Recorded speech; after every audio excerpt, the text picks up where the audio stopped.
Bom dia.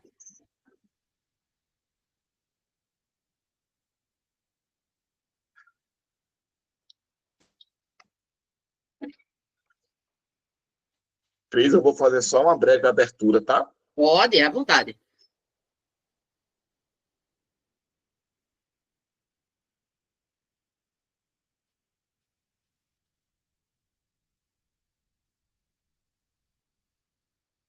Márcia, bom dia.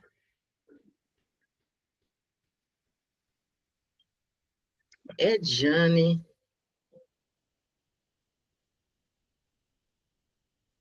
Bom dia, Evelyn.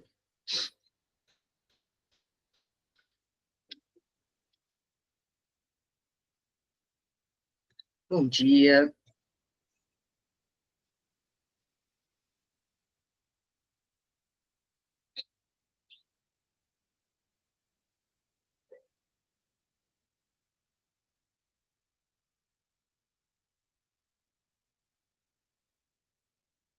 Bom dia, Ju.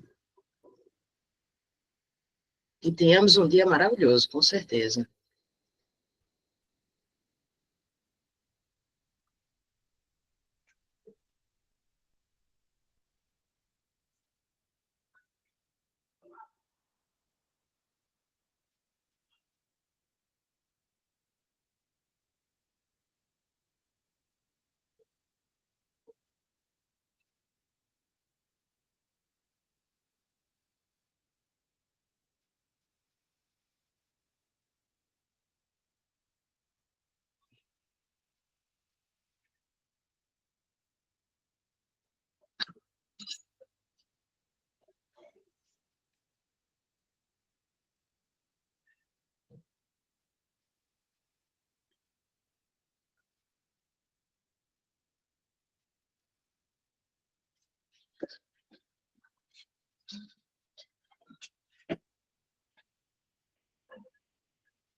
Bom dia, pessoal.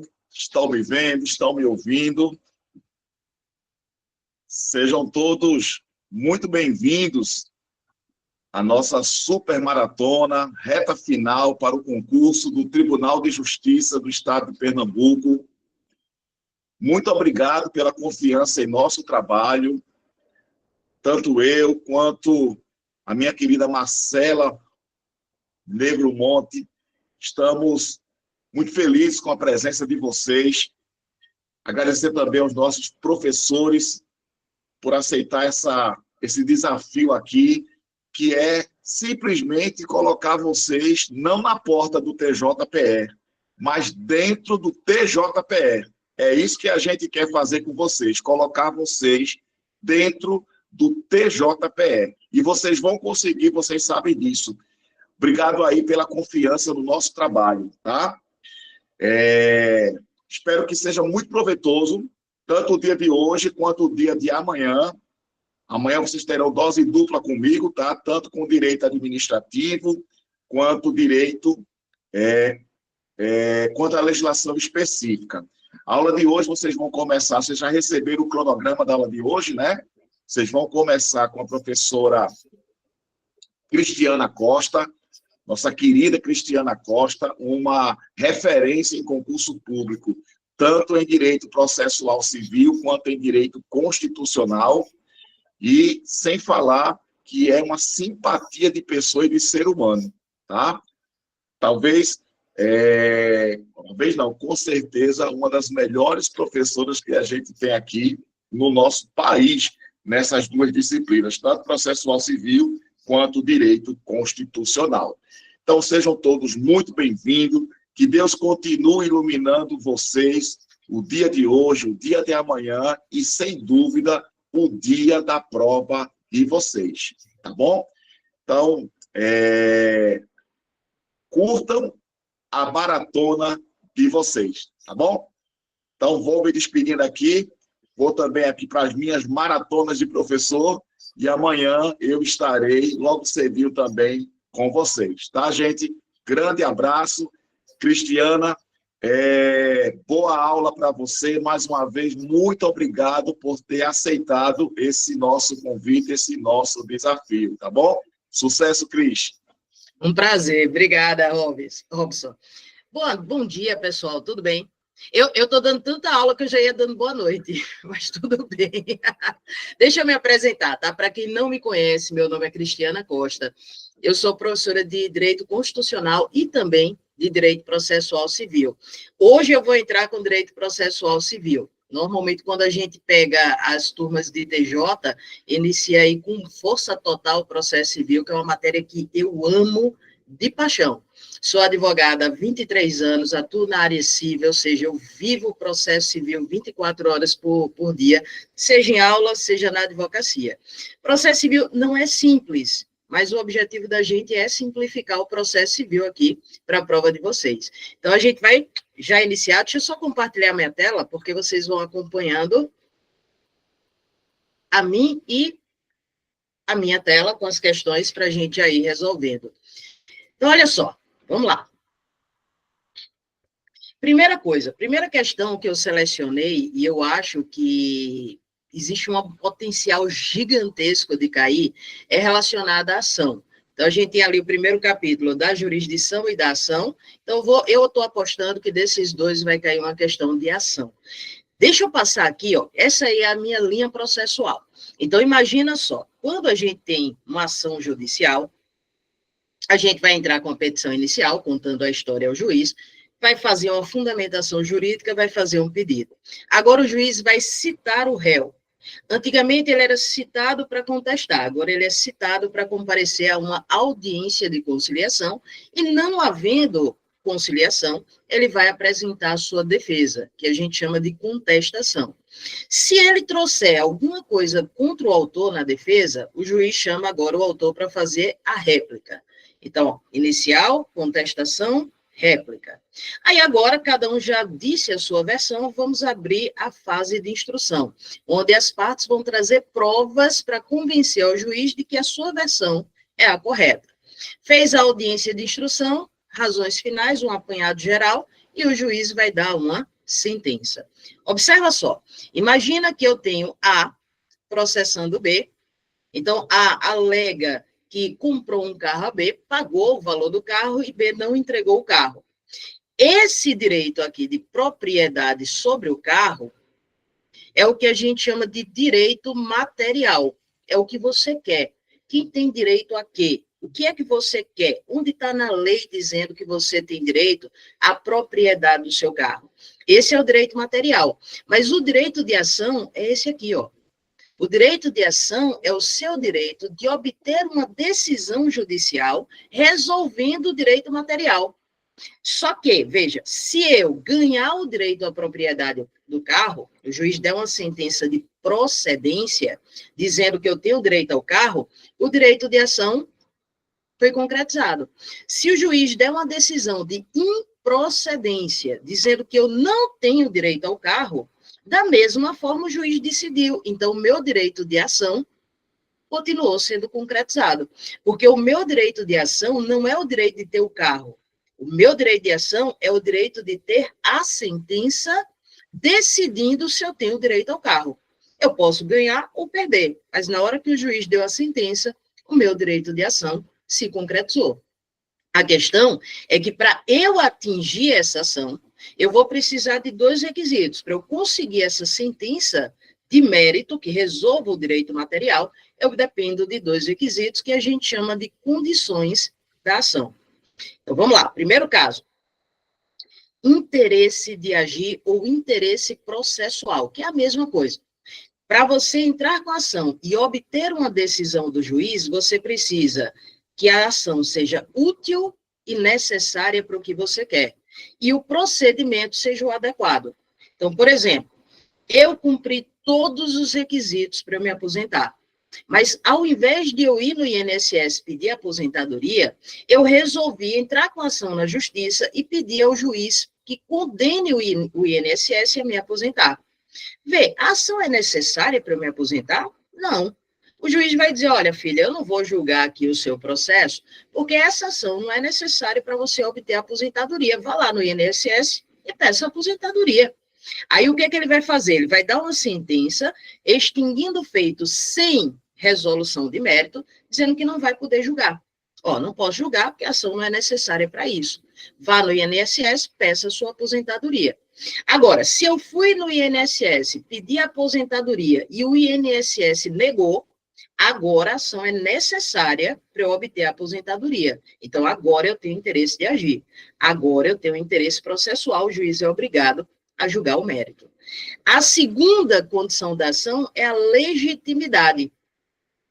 Para você ser autor da ação, você deve ser a pessoa que se julga no direito de receber algo.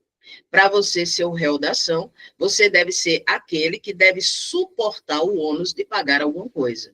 Se quem pede não é quem tem o direito de receber e quem é processado não é aquele que tem o dever de pagar, o juiz não pode julgar. Vamos dar um exemplo? Imagina só, A é casado com B e tem um filho C. Quando a criança completa 1 ano de idade, o casal se divorcia. Aí, ó, o pai sai de casa, o filho fica vivendo com a mãe. O pai se recusa a ingressar, a tentar ajudar o filho nas despesas cotidianas. Então, não resta outra solução a não ser entrar com ação de alimentos, certo? Aí, vamos lá. Quem vai entrar com ação de alimentos? B, mãe, ou C, criança? Veja que os alimentos é para a criança. Então, B, que é a mãe, não tem legitimidade para entrar com ação de alimentos. Quem vai entrar com ação de alimentos na condição de autor é a criança que tem o direito de receber. E quem será o réu é o pai, que vai ter o dever de pagar. Se, por erro, o advogado coloca como autor da ação a mãe B, aí o juiz vai dizer, olha, infelizmente eu não posso julgar a sua ação, porque quem está pedindo os alimentos não tem o direito de receber. Então, ele vem aqui, ó, dá uma sentença e extingue o feito sem resolução de mérito, certo? Não vou julgar, porque se eu condenar A a pagar os alimentos a B, ele vai poder usar o dinheiro para ela. E eu não posso condenar. Então, bota a pessoa corretinha lá, que é C, para pedir os alimentos. Agora, como C tem 1 ano de idade, vai ser representado pela sua genitora B. Então, para eu obter uma sentença do juiz que resolva o mérito, eu tenho que ter interesse de agir e legitimidade da parte. Pega a primeira questão. A alternativa em que se enunciam apenas condições para o regular exercício do direito de ação é, letra A, legitimidade de causa e interesse de agir. Certo ou errado? Coloca um ok se estiver certo, coloca um se estiver errado. Perfeito. Então, a gente já tem, ó, resposta letra A. Perfeito? Então, ó, letra B, pedido e causa de pedir. O pedido e a causa de pedir são apenas elementos da ação, mas não são condições para você obter uma sentença do juiz, mas são elementos da ação. Aí vem letra C, causa de pedir e legitimidade de causa. A legitimidade é uma condição da ação, mas a causa de pedir é só um dos elementos da ação. O pedido é o que você quer. A causa de pedir é o motivo do seu pedido. Então, por exemplo, o que é que eu quero? O carro. Aí, esse é o pedido. Causa de pedir. Por que eu quero o carro? Porque eu comprei, paguei e ele não foi entregue. Perfeito? Então, isso é a causa de pedir, a razão, o motivo do seu pedido. Letra D, partes e interesse de agir. Interesse de agir é condição da ação, mas partes, autor e réu, é só um dos elementos. A legitimidade das partes é que é a condição da ação. E letra E, pedido e parte, também não são condições da ação, são elementos da ação. Vamos para o segundo tema. Partes e procuradores. Também é outro que eu acho que tem uma probabilidade gigantesca de ser pedida na prova de vocês. Regra. Qualquer pessoa tem capacidade de ser parte do processo. Pessoa física, pessoa jurídica, entes que não gozam de personalidade jurídica, como espólio, massa falida. Então, a gente tem uma gama de pessoas que podem ser parte do processo. Porém, algumas pessoas precisam de representação. porque não tem capacidade de estar em juízo. Então, ela pode ser parte, mas ela não consegue estar sozinha em juízo. Por exemplo, um incapaz. Para o incapaz ele entrar com ação ou se defender de uma ação, ele precisa estar ou representado ou assistido pelo seu representante legal. Só que, o que acontece? Às vezes, a pessoa é incapaz e ela não tem representante legal. Exemplo, uma criança, tá, que teve os pais mortos no acidente de carro. Então, ele perdeu pai e mãe. E ele não tem agora um representante, alguém que a lei diga que é representante dele. Se o incapaz, ele está no processo e ele não tem representante, então o juiz vai ter que nomear um representante para ele. Esse representante, ó, a gente chama de curador especial. É o representante que não é legal, não foi a lei que estabeleceu, foi o juiz que nomeou. Segundo caso, o incapaz, ele tem representante, mas os interesses do incapaz colidem com o interesse dos seus representantes. Quer ver? Ó? Nem sempre, por incrível que pareça, nem sempre pai e mãe está preocupado com o bem-estar dos filhos. Então, uma vez uma aluna chega para mim e diz assim, professora, como é que eu faço para o meu marido nunca mais na vida ver o meu filho? Aí eu disse, é filho dele também? É. Aí eu disse, aconteceu alguma coisa, violência física, violência sexual? Ela disse, não. Aí eu digo, e por que você não quer que ele nunca mais veja o filho? Aí ela disse, porque ele colocou uma gaia em mim. Ele botou uma gaia e agora eu quero me vingar e eu não quero mais que ele veja meu filho. Espera aí, calma lá. Não é uma decisão sua. Se você não tem um motivo que justifique o pai não poder ver o filho, é direito da criança ver o pai e é direito do pai ver o filho. Então, veja, se ela entra com ação para impedir o pai de ver a criança, o interesse da criança colide com o interesse da sua representante. Então, nesse caso, o juiz vai nomear para a criança um curador especial. Então, sempre que eu tenho o interesse do incapaz colidindo com o interesse do seu representante, o juiz nomeia um terceiro como curador especial para representar esse incapaz. Aí eu tenho outra categoria de representação por curador. Se o réu está preso e ele é revel, significa dizer que ele não contestou, muito provavelmente o réu preso não contestou, porque de dentro da prisão ele não conseguiu contratar um advogado para contestar. Então, se o réu é preso e ele foi revel, o juiz nomeia um curador especial para fazer a defesa dele. Segundo caso, se o réu foi citado por edital, significa dizer que ele não foi localizado, ninguém encontrou esse cara em canto nenhum. Aí você citou o réu por edital, ou seja, publicou um edital de citação no Diário de Justiça Eletrônico. Quem, em sã consciência, lê Diário Oficial? Então, essa citação é o que a gente chama de citação ficta ou fictícia. Ela existe, aí ninguém vai tomar ciência. Se o réu citado por edital for revel, ou seja, ele não contestou, provavelmente ele não contestou, porque ele não viu que foi citado. Então, nesse caso, o juiz vai nomear um curador especial. A mesma coisa para o réu citado por hora certa, é uma citação fictícia, ficta. Ele não foi citado de fato. Se ele é revel, não contestou, o juiz nomeia para ele um curador especial. Então, só recapitulando, ó, o juiz nomeia um curador especial para o incapaz, que não tem representante legal, ou para o incapaz que tem representante, mas os interesses do incapaz colidem com os interesses do representante legal. O juiz nomeia curador especial para o réu preso, que for revel, para o réu citado por edital, que for revel, e para o réu citado por hora certa, que for revel. Quem danado é esse curador especial que vai representar a parte? A Defensoria Pública. Porque como ele já tem capacidade postulatória e já pode fazer a defesa, a própria Defensoria representa e faz a sua defesa. Pega aí a segunda questão. De acordo com o Código de Processo Civil, é obrigatória a nomeação de curador especial ao réu, letra A, cuja contestação foi considerada inepta. Certo ou errado?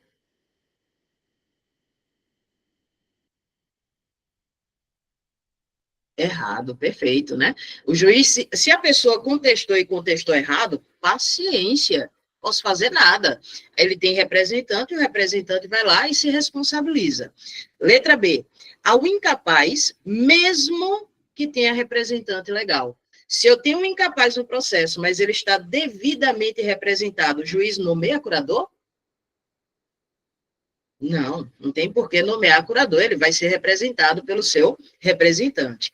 Letra C, ao réu, mesmo que ele tenha sido citado pessoalmente. Se o réu foi citado e não compareceu, o juiz nomeia curador? De jeito nenhum. Letra D, ao preso réu, mas somente quando não constituir advogado.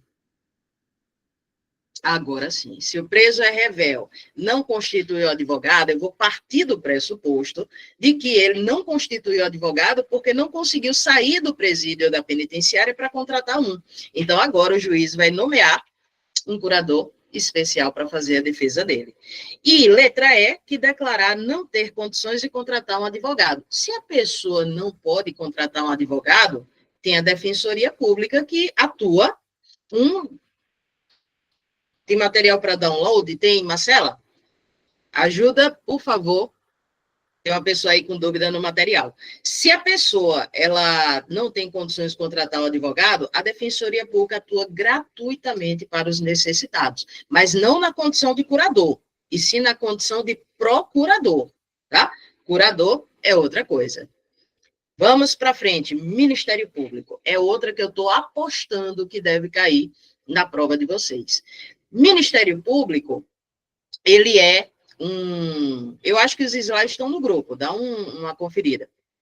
Ministério Público, ele é uma instituição permanente que exerce uma função essencial ao judiciário. Então, ele não faz parte do Poder Judiciário, mas ele exerce uma função que é essencial à justiça. Sinônimo de Ministério Público, parquê, certo? Então, se cair na sua prova o parquê, você já sabe que ele está falando do Ministério Público. A função do Ministério Público é a defesa da ordem jurídica, do regime democrático e dos interesses e direitos sociais individuais indisponíveis. O direito indisponível é o direito que você não pode dispor, não pode abrir mão livremente dele. Então, meio ambiente ecologicamente equilibrado, direito à democracia, o Ministério Público cuida desses direitos por nós. Mas, quando o Ministério Público atua no processo civil, ele pode ser parte, autor e réu, ou ele pode atuar simplesmente como fiscal da ordem jurídica, ou custos legis, fiscal do ordenamento.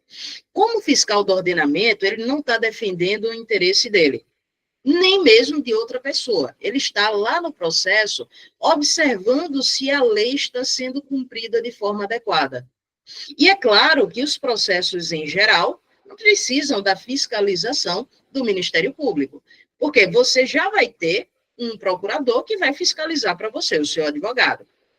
Mas, se eu tenho ações que envolvem interesse público e social, ações que envolvem interesse de incapaz e ações que envolvem litígio coletivo sobre a posse de terra urbana ou rural, aí eu preciso da participação do Ministério Público para fiscalizar o processo.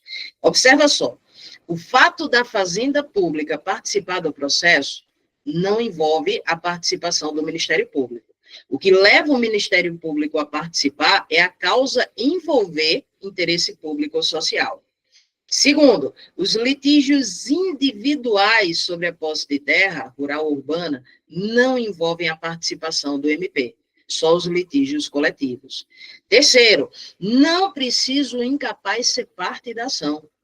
Basta que a ação envolva o interesse de incapaz. Então, vê, se eu tenho ação de guarda, autor, o pai ou a mãe que quer a guarda, réu, o pai ou a mãe que vai perder a guarda. A criança é parte? Não.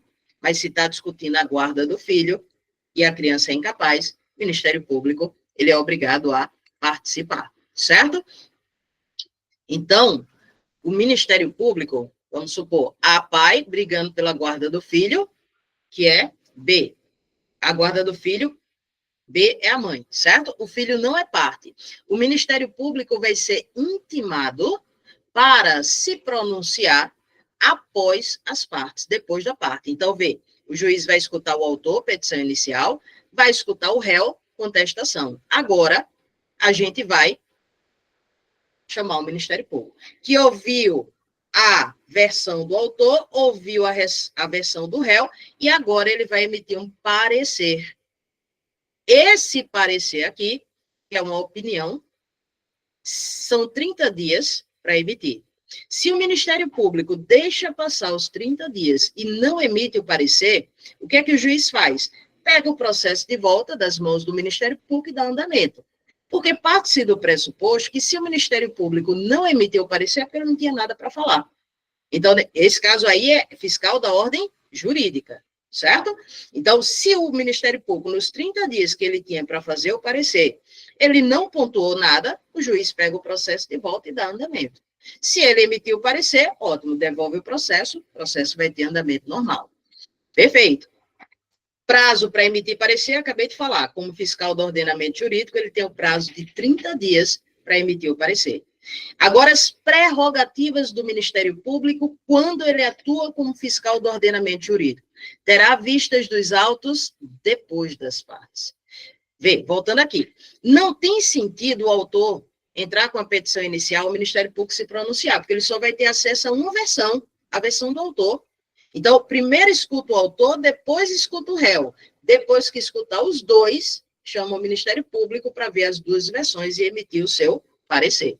Então, ele vai ter vistas dos autos depois das partes. E deve ser intimado de todos os atos do processo. Tem audiência? Intima o MP. Fazer razões finais? Intima o MP. Deu sentença? Intima o MP. Então, ele tem que ser intimado de tudo.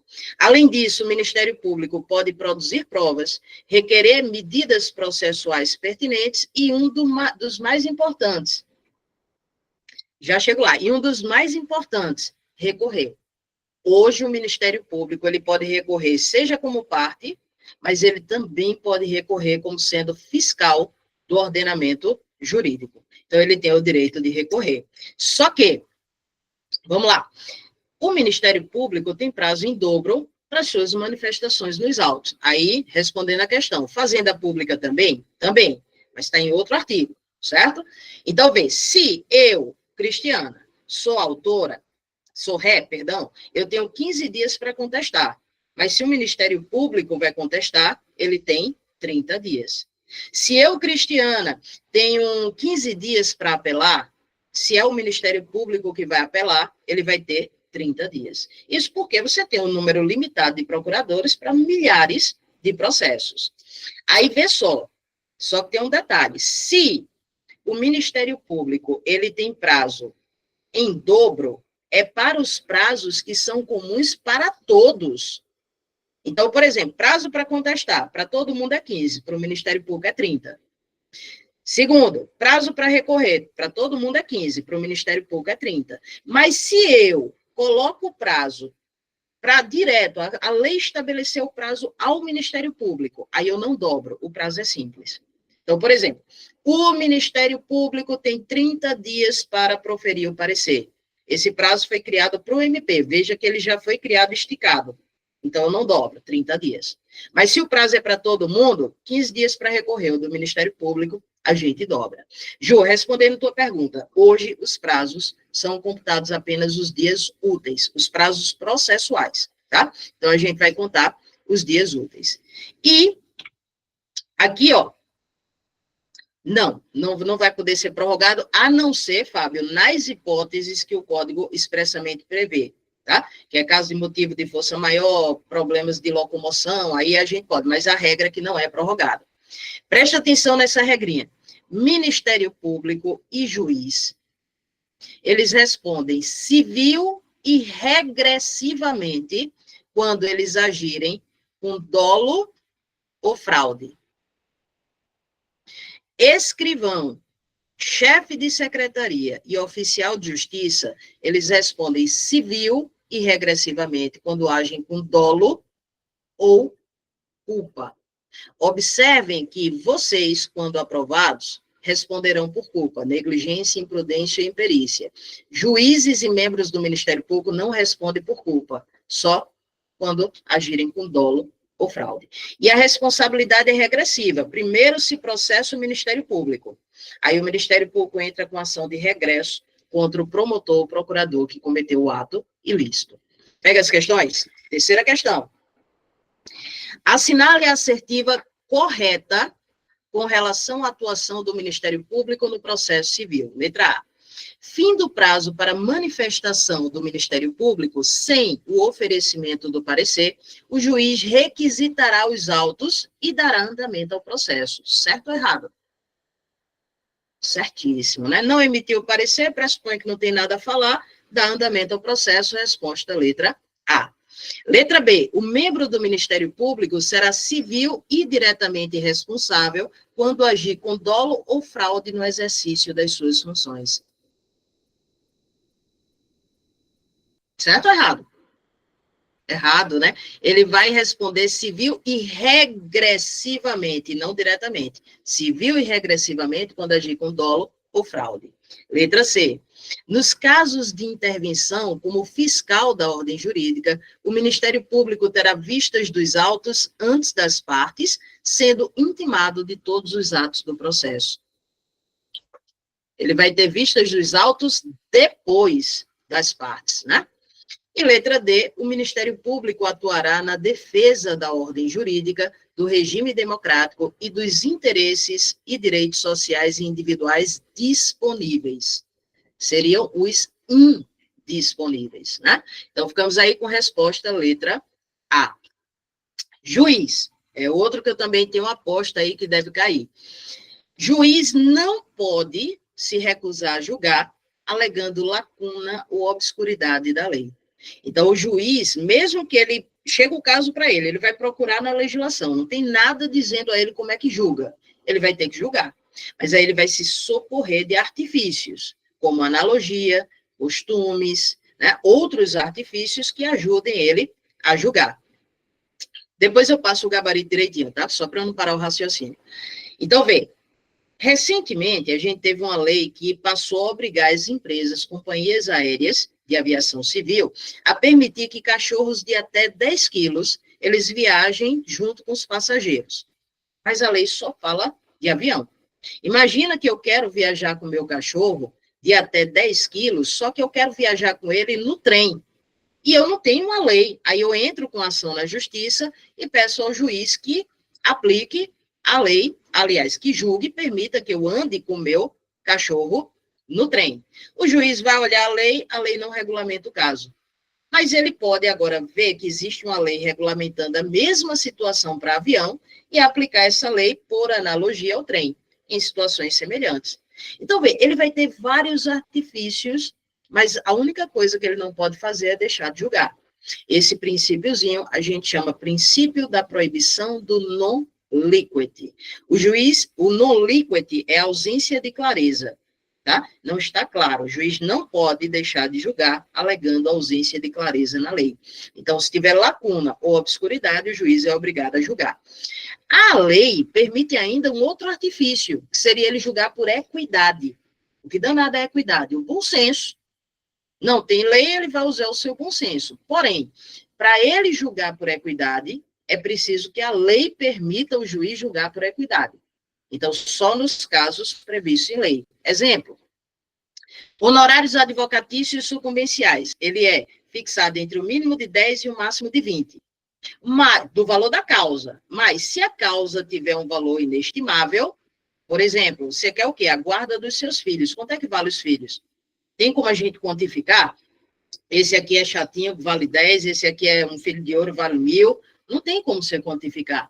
Então, se eventualmente a causa tem um valor inestimável, o juiz fixará os honorários advocatícios por equidade, ou seja, usando o seu bom senso. Ele dá lá os critérios que devem ser avaliados e diz ao juiz que use o bom senso na hora de fixar os honorários. Além disso, o juiz está limitado a julgar o que foi pedido. O juiz não pode dar algo que não foi objeto do pedido. O juiz não pode dar a mais do que foi pedido. O juiz pode deixar de julgar tudo aquilo que foi pedido. Então, vê, se a pessoa pediu 100 mil, é uma decorrência, sim, Fábio, do princípio da inafastabilidade da jurisdição, mas é só uma decorrência, são princípios distintos. Vê, se a parte pediu 10 mil e o juiz acha que vale 20, o juiz não pode dar 20, o juiz só pode dar 10. Se a parte pediu dano material e o juiz entende que ele teve dano moral, não pode dar o dano moral, só pode apreciar o dano material. Então, o juiz está sempre limitado a julgar aquilo que foi pedido. Aquela historinha que eu falei, ó, juiz e membro do Ministério Público, ele responde civil e regressivamente quando no exercício das funções ele agir com dolo ou fraude. Juiz não responde quando ele age com culpa, certo? Quem responde é o servidor público, dolo ou culpa, certo? Sim, esses julgamentos que eu falei é o julgamento ultra, extra e citra petita, mas que a gente não vai ter uma questão especificamente sobre isso, aí eu não cheguei nem a mencionar. Outra hipótese que um juiz ele pode responder é quando ele se recusar e retardar sem justo motivo a providência que ele deva ordenar de ofício a requerimento das partes. Por exemplo, o juiz tem 30 dias para... Se sem nenhum justo motivo ele se recusa a sentenciar, ele responde civil e regressivamente por isso. Agora, se ele não sentenciou em 30 dias, porque ele está com volume de processos gigantescos e não deu tempo, por exemplo, ele está com 1000 processos para sentença, claro que ele não vai sentenciar isso em 30 dias. Então, ele tem um justo motivo, ele não responde. Agora, se ele se omitir, retardar ou se recusar a praticar o ato sem nenhum justo motivo, aí ele responde civil e regressivamente. Pega aí a quarta questão. De acordo com o Código de Processo Civil, assinale a alternativa correta acerca dos poderes, dos deveres e da responsabilidade do juiz. Letra A. O juiz pode se eximir de decidir sob a alegação de lacuna ou obscuridade do ordenamento jurídico. Certo ou errado? Errado, né? O juiz não pode se eximir de decidir alegando lacuna ou obscuridade de lei. Letra B. O juiz só decidirá por equidade nos casos previstos em lei. Certíssimo. O juiz só pode usar de equidade quando a lei expressamente prevê resposta letra B de bola. Letra C. O juiz decidirá o mérito nos limites propostos pelas partes, sendo-lhe lícito conhecer de questões não suscitadas, a cujo respeito a lei exige iniciativa da parte, se relevantes para a justa decisão do caso. E aí? Não pode. O juiz só pode decidir aquilo que foi pedido. O juiz não pode decidir aquilo que dependia de pedido e não foi pedido. Então, errada a letra C. Letra D. Convencendo-se pelas circunstâncias de que o autor e réu se serviram do processo para praticar ato simulado ou conseguir fim vedado por lei, o juiz proferirá decisão que impeça os objetivos das partes, podendo, desde logo, aplicar-lhe pena de prisão de 1 a 5 anos. No dia que juiz civil começar a prender, aí acabou-se, né? Não tem mais o que fazer, porque imagina... Primeiro, a gente só tem um tipo de prisão civil, que é a do devedor de alimentos. E mesmo assim, a prisão não é punição, ele não está sendo condenado a uma pena de prisão. Ele está sendo coagido a pagar. Então, quando a gente prende o devedor de alimentos, a prisão dura de 1 a 3 meses em regime fechado. Mas se no primeiro dia ele pagar, já tem que ser colocado em liberdade. Por quê? A prisão não é pena, é coação. Coação para fazer com que a pessoa pague os alimentos rápido. Pagou, cessa a necessidade de coação. Então, a prisão civil não é uma punição. O juiz civil não pune nem prende ninguém com pena de prisão. Certo? Letra E. O juiz responderá civil e regressivamente todas as vezes que suas decisões forem reformadas em segundo grau e causarem prejuízo a quaisquer das partes. E aí? Ó, no dia que o juiz for preso porque a sentença dele foi reformada em grau de recurso, a gente não tinha mais nenhum juiz em liberdade, porque o juiz é livre para interpretar a lei. Então, pode acontecer do juiz de primeiro grau interpretar a lei de uma forma, recorre, o tribunal interpreta a lei de outra forma. Então, não vai ser, obviamente, punido por isso. Então, ficamos aí, B de bola para a quarta questão. Defesa. Olha só. Em sua defesa, quando o réu ele é citado, ele pode fazer uma contestação, ou ele pode não contestar e reconvir, ou ele pode contestar e reconvir. Tanto faz. A única coisa é a diferença do que você vai alegar. Na contestação, você está impugnando o pedido do autor. Na reconvenção, você está formulando um pedido contra o autor. Imagina a seguinte situação. Ó. A processa B, dizendo que B ultrapassou um sinal vermelho e colidiu com o carro de A. E isso amassou o carro dele, causou uma série de danos, e para consertar, ele teve um gasto de 10 mil reais. Certo? Então, A processa B. A, autor. B, réu. Se B contestar, aí B vai dizer assim, não, eu não passei o sinal vermelho, não. A batida se deu porque A vinha dirigindo embriagado e não teve reflexo suficiente para frear o carro e colidiu comigo. Se defendeu, a culpa não foi minha. Agora, como a culpa foi de A, eu quero que, na verdade, A seja condenado a indenizar pelos danos que eu tive no meu carro, que foi no valor de 7 mil. Então, vê, agora B, que era o réu, vai se tornar autor. E A, que era o autor, vai se tornar réu. Então, a reconvenção nada mais é do que o réu formulando um pedido contra o autor. E agora você vai ter duas ações que correm simultaneamente no processo, contudo, uma do autor contra o réu, uma do réu contra o autor. E tudo vai ocorrer dentro do mesmo processo. Quando o juiz, lá no final, ele for dar a sentença, ele vai julgar os dois pedidos numa sentença só. A contestação e a reconvenção é feita no meio. Depois abre um tópicozinho ali da reconvenção e faz o seu pedido. Perfeito? Agora, na reconvenção, a gente admite a ampliação do polo ativo e passivo da reconvenção para trazer alguém que originariamente não participou da ação principal. Então, vamos lá, deixa eu voltar aqui para a minha tela. O autor é A, alega que B passou o sinal vermelho. O réu é B. B diz que não passou o sinal vermelho, que a batida se deu porque A vinha dirigindo embriagado. Perfeito? Aí, ó, dirigindo embriagado. Ele vai agora processar A. Porém, o proprietário do veículo é C, que não participa da ação. E C, mesmo sabendo que está embriagado, ele resolveu processar ele para que A pudesse ir. Então, agora, tá picotando para todo mundo ou só para Carla? Tá também? Deixa eu tentar mudar aqui a internet.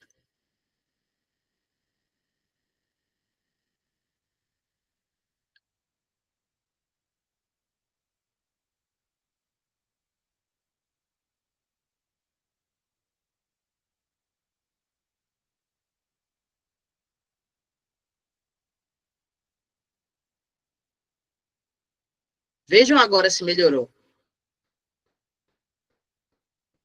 Vocês estão me escutando? Perfeito. Eu só troquei aqui de internet. Eu estava usando uma, botei outra. Perfeito. Então, vê. A alega que B colidiu com ele porque passou o sinal vermelho. B alega que A vinha dirigindo embriagado e traz um terceiro de fora, que é o proprietário do veículo, alegando que C era o proprietário e entregou o veículo a B para que B entrasse com... para que B dirigisse, mesmo sabendo que ele estava embriagado. Então, ele trouxe alguém de fora. Aí, agora eu vou ter como... Eu vou ter como autor B e como réu eu vou ter A e C. Então, eu tenho litis consórcio passivo. Eu trouxe dois réus para o meu litis consórcio. Litis consórcio passivo. Então, eu peguei o autor e trouxe alguém mais junto dele para ser réu da reconvenção. Vamos agora inverter? Imagina o seguinte, ó. B alega que A vinha dirigindo embriagado, colidiu no carro dele. Ele, proprietário do carro, teve o dano no seu carro de 7 mil. E estava com ele no carro, o pai dele, C, que se machucou e teve um gasto material e moral. Então, ele agora chama o pai dele para, na condição de autor, entrar com a reconvenção contra o réu. Aí eu agora tenho um litis consórcio ativo na reconvenção. Então, vê, na reconvenção, eu posso trazer alguém de fora para ser réu, ou eu posso trazer alguém de fora para, junto comigo, ser autor. Então, a gente permite essa ampliação subjetiva do polo ativo ou passivo da reconvenção. Perfeito? Vamos para a questão? Quinta questão. De acordo com o Código de Processo Civil 2015, assinale a alternativa correta. Letra A. Depois da contestação, só é lícito ao réu deduzir novas alegações quando relativas a fatos supervenientes. Vê, o problema aqui dessa questão está no só. Existem algumas situações em que a gente permite que a parte, depois da contestação, traga fato novo, certo? Fato superveniente, documento superveniente, que você não... O fato já existia, mas o documento você só teve acesso depois. Então, a gente permite não só nessa situação. Letra B. A reconvenção pode ser proposta contra o autor e terceiro. Certíssimo. É a ampliação do polo subjetivo da ação. Resposta, letra B. Letra C. A desistência da ação obsta, ou seja, impede o prosseguimento do processo quanto à reconvenção. Errado. B. Ação e reconvenção são coisas distintas, elas só ocorrem no mesmo processo. Então, se por algum motivo a ação principal foi extinta, a reconvenção continua. Não tem por que extinguir a reconvenção. Letra D. O réu só pode propor a reconvenção se oferecer a contestação. Errado. Você pode contestar sem reconvir, você pode reconvir sem contestar, ou você pode contestar e reconvir. Então, tranquilo. Revelia. A revelia é o não comparecimento do réu para contestar a ação. Então, vê, se o réu é regularmente citado e não contesta, ele é revel. Acabou-se. Agora, a revelia pode trazer alguns efeitos junto dela. O principal efeito, quando o réu ele é revel, presume-se verdadeiros os fatos narrados pelo autor na petição inicial. Então, vê, se eu seguisse o processo adiante, o que era que eu ia ter? Réplica, audiência de instrução, razões finais, sentença. Mas essa audiência de instrução seria para provar os fatos. Se o réu é revel e os fatos agora presumivelmente são verdadeiros, eu preciso ainda fazer audiência? Não. Se os fatos são tidos como verdadeiro, o juiz não precisa fazer mais nada. Ó. O juiz vai partir direto para sentenciar e julgar o mérito. Por quê? Não precisa mais instruir nada, parte-se do pressuposto que o que o autor está falando é verdade, então ele vai julgar. Agora, vê, a presunção de veracidade não recai sobre o direito do autor, recai sobre os fatos.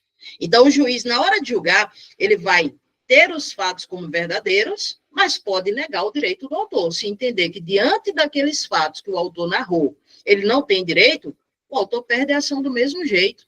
Ou seja, a revelia não é garantia de que o autor vai ganhar a ação. A revelia é só a presunção de veracidade, ela gera como efeitos, né, a presunção de veracidade dos fatos, não do direito. Então, vê, primeiro efeito da revelia. Não contestou, presumir-se-ão verdadeiros os fatos narrados pelo autor. Segundo efeito, julgamento antecipado do mérito. Não precisa mais fazer audiência, o juiz já parte para a sentença. Mas o réu, ele pode ainda entrar no processo? Pode, sem problema nenhum. Agora, ele assume o processo no estado em que o processo se encontra. Então, por exemplo, se ele chegou aqui, constituiu advogado, ele ainda pode contestar? Não, passou o prazo. Mas, se ainda tiver em tempo, ele pode escutar testemunha e audiência. E isso, perfeito, Fábio. Revelia é o não comparecimento do réu para contestar. Os efeitos da revelia são outras coisas. Tanto é que a pessoa pode ser revel e a gente não aplicar nenhum efeito da revelia. Então, são coisas diferentes. Não contestou, revel. Isso é a revelia. Os seus efeitos, presunção de veracidade dos fatos narrados pelo autor na inicial, julgamento antecipado do mérito, certo? Agora, os efeitos já falei, julgamento antecipado e a presunção de veracidade. Agora, existem alguns casos em que o réu ele é revel, mas a gente não aplica os efeitos da revelia. Primeiro caso, quando, havendo pluralidade de réus, algum deles contestar. Então, vê, A processa B e processa C. B não contesta, C contesta. B é revel, porque a revelia é quando o réu não contesta. Agora, vai se presumir verdadeiros os fatos narrados pelo autor? Não, porque um dos réus contestou. Então, se um dos réus contesta, eu tenho litisconsórcio passivo e pelo menos um contesta, não se aplica os efeitos da revelia. Se o litígio versar sobre direitos indisponíveis, democracia, meio ambiente, etc., não se aplica os efeitos da revelia, mesmo que o réu não conteste. A petição inicial não estiver acompanhada de instrumento a que a lei considere indispensável a prova do ato. Tem alguns fatos que só podem ser provados por instrumento público. Exemplo, casamento. A gente só prova por certidão de casamento. Exemplo, óbito. A gente só prova por certidão de óbito. Então, vê, se eu entro com ação de divórcio contra o meu marido, aí eu digo, ó, excelência, eu sou casada com ele há 10 anos e eu quero o divórcio. Ele não contesta. Presume-se que a gente é casado há 10 anos? Não. Casamento só se prova com a certidão de casamento. Então, quanto a esses fatos que só podem ser provados por instrumento público, não se admite os efeitos da revelia. E o último, as alegações de fato formuladas pelo autor forem verossímeis ou estiverem em contradição com as provas constantes dos autos. Já ouviu falar em história da carochinha? Você conta uma história e o juiz está vendo que aquilo ali está muito esquisito. Aí ele vai mandar você provar. Excelência, é o seguinte, eu comprei uma passagem para a Lua e no dia do embarque teve um overbooking, venderam mais passagem para a Lua do que tinha de assento na nave espacial. E aí eu não consegui embarcar. Bem, se eu chego com uma história dessa e o juiz está vendo que ela é inverossímil, o juiz vai mandar a pessoa provar, certo? Então, são os casos em que a gente tem a revelia, mas não aplica os efeitos da revelia. Sexta questão. O artigo 344 do Código de Processo Civil dispõe que, se o réu não contestar a ação, será considerado revel e presumir-se-ão verdadeiras as alegações de fato formuladas pelo autor. A revelia produzirá esse efeito mesmo se. Então, ele quer saber os casos em que o réu é revel e vai haver a presunção de veracidade dos fatos narrados pelo autor. Letra A. As alegações de fato formuladas pelo autor forem inverossímeis. Errado. Nesse caso, se as alegações de fato elas são inverossímeis, a gente não aplica os efeitos da revelia.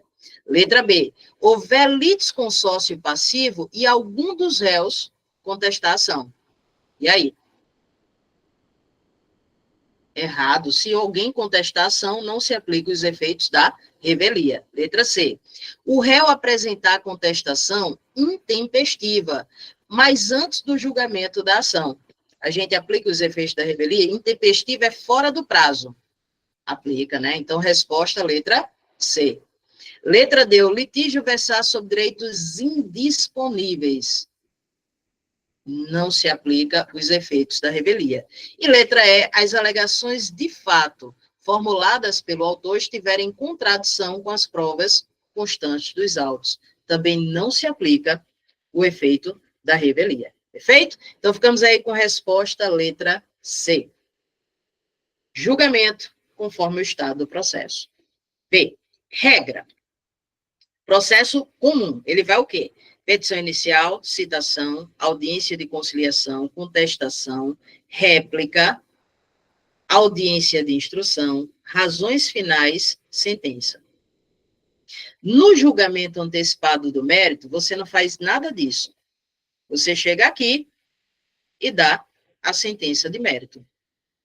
Mas é claro que para a gente dar a sentença de mérito sem instruir o processo, sem colher provas, só pode ocorrer em situações muito específicas.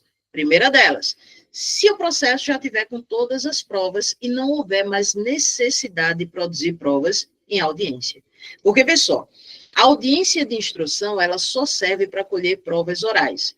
Ouvir o autor, ouvir o réu, ouvir as testemunhas do autor, ouvir as testemunhas do réu. Se a minha prova é 100% documental, não precisa marcar audiência, o juiz pega os documentos e julga. Então, é um julgamento antecipado do mérito sem que seja realizada a audiência de instrução.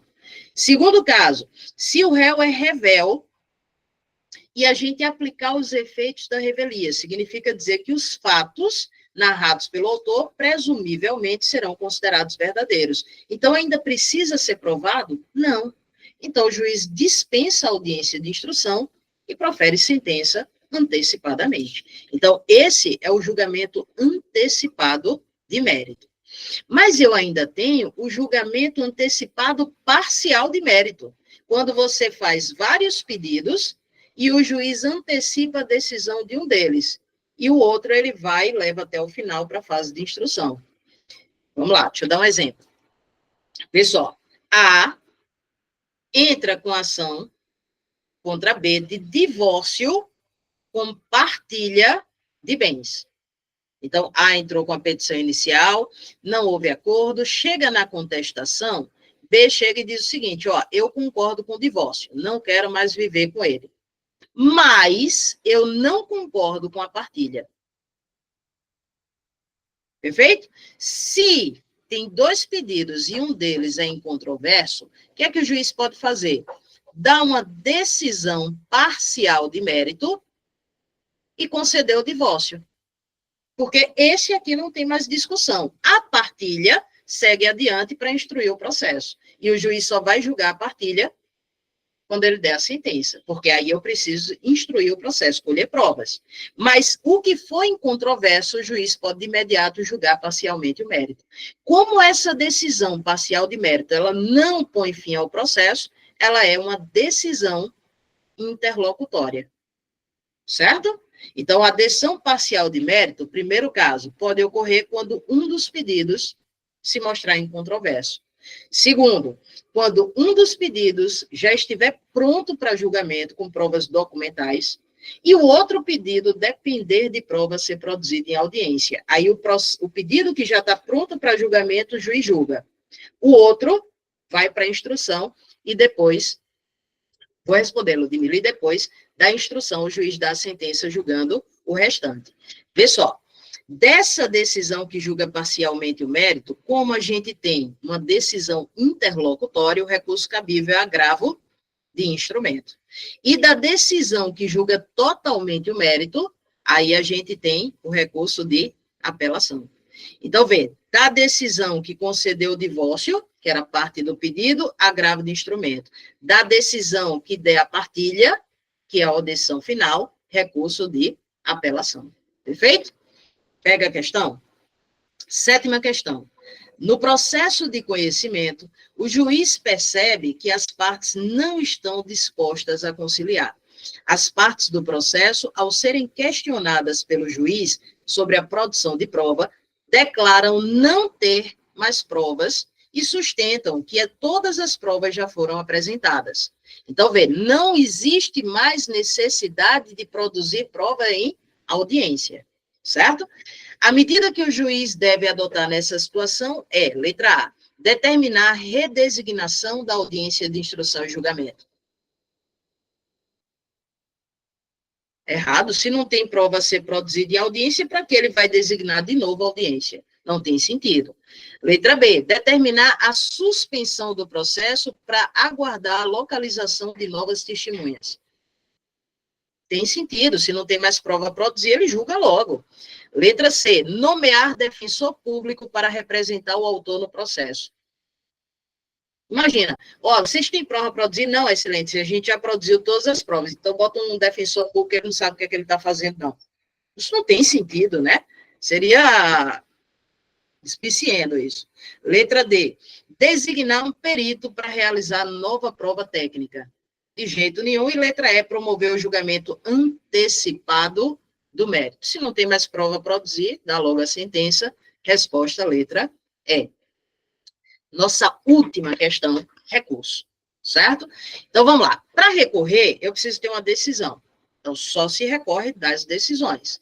Decisão interlocutória, acórdão, decisão monocrática, sentença. Mas, por exemplo, eu posso recorrer de um despacho? Não. Despacho não decide nada. Imagina o juiz. Designa audiência de conciliação para o dia tal. Aí você, vou recorrer. Quero não. Não quer não o quê, rapaz? O juiz só está impulsionando o processo. Então, de despacho, não cabe recurso. Recurso só de decisão. Só que os recursos, eles podem ter dois efeitos. Efeito devolutivo e efeito suspensivo. Deixa eu mostrar uma coisa para vocês.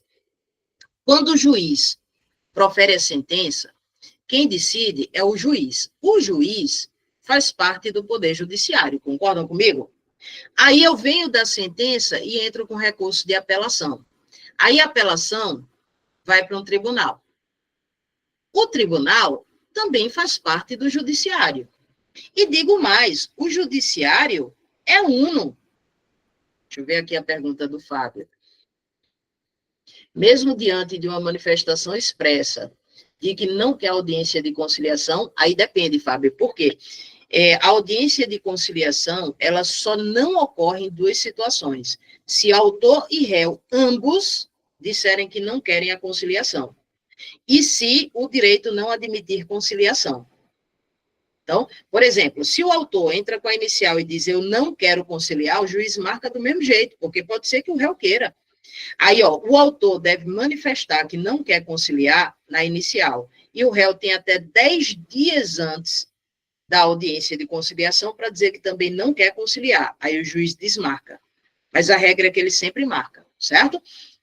Então, vê, quando o juiz deu a decisão, o juiz faz parte do judiciário. Quando o tribunal dá a decisão, ele também faz parte do judiciário. E digo mais, o judiciário é uno.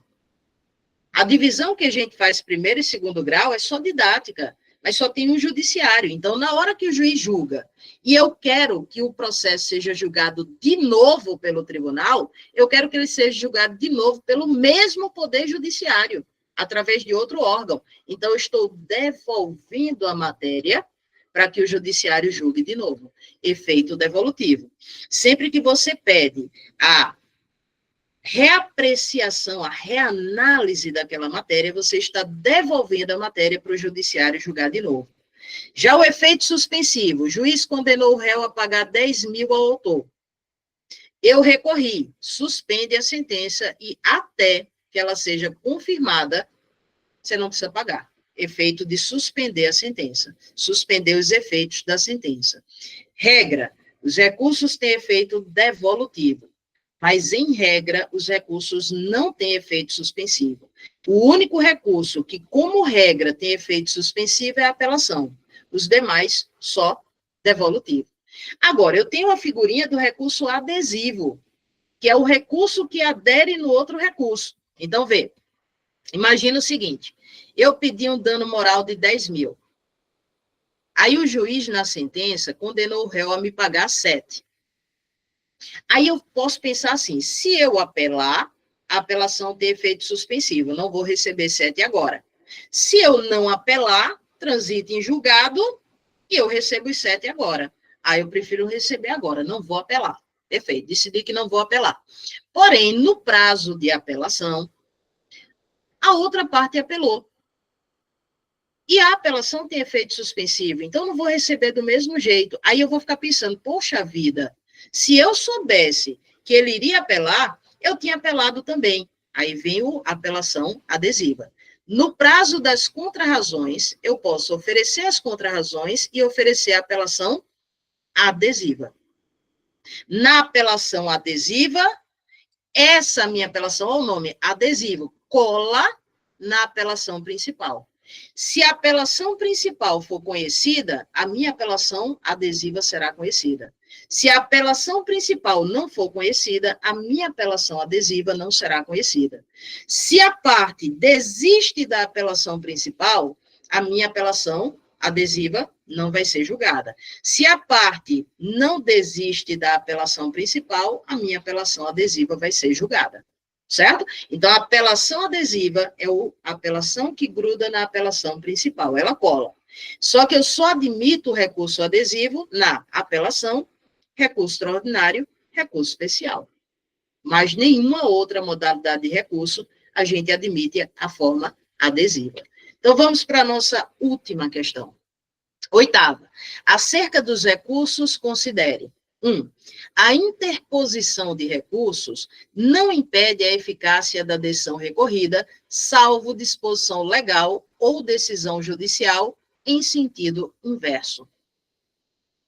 Certíssimo, né? A regra é que os recursos têm efeito apenas devolutivo. Só vai ter suspensivo se a lei ou o juiz determinar. Então, correto aqui, o item 1. Item 2. O recurso adesivo é admissível na apelação, no agravo de instrumento e não se subordina ao recurso independente. Errado, ele só cabe na apelação, recurso extraordinário e recurso especial. E ele se subordina ao recurso independente. 3.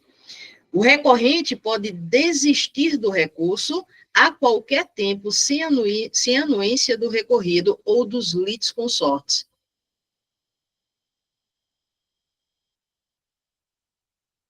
Perfeito. Bem, para desistir da ação, às vezes você precisa do consentimento da outra parte, mas para desistir do recurso, não precisa de consentimento de ninguém. Qualquer momento eu recorri, eu posso desistir do meu recurso. Então, correto aqui o 3. 4. A renúncia ao direito de recorrer depende da aceitação da parte contrária.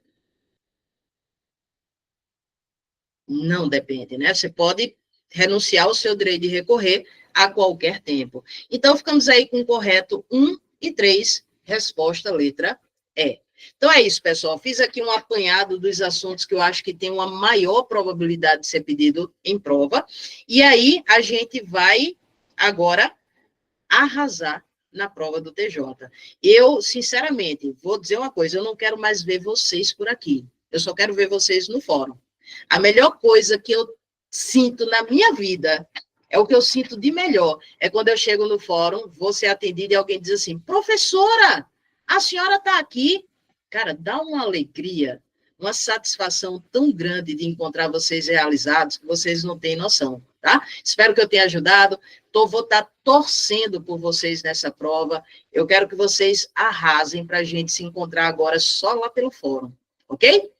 Beijo para todos. Tchau, tchau.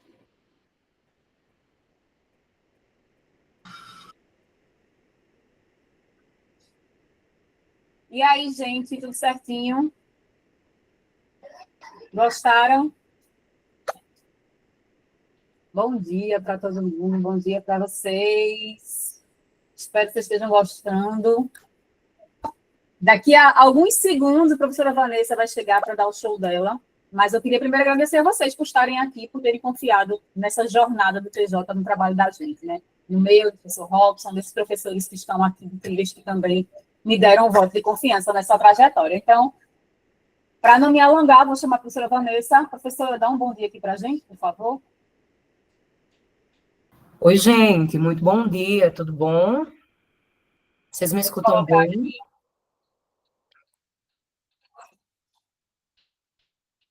Que bom. Para você aparecer para todos nós.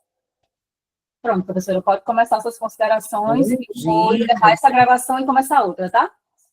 Eu acredito que vocês já estejam me vendo, já? Ok? Não, agora sim. Bom dia a todos, sejam muito bem-vindos. Fazer aqui o compartilhamento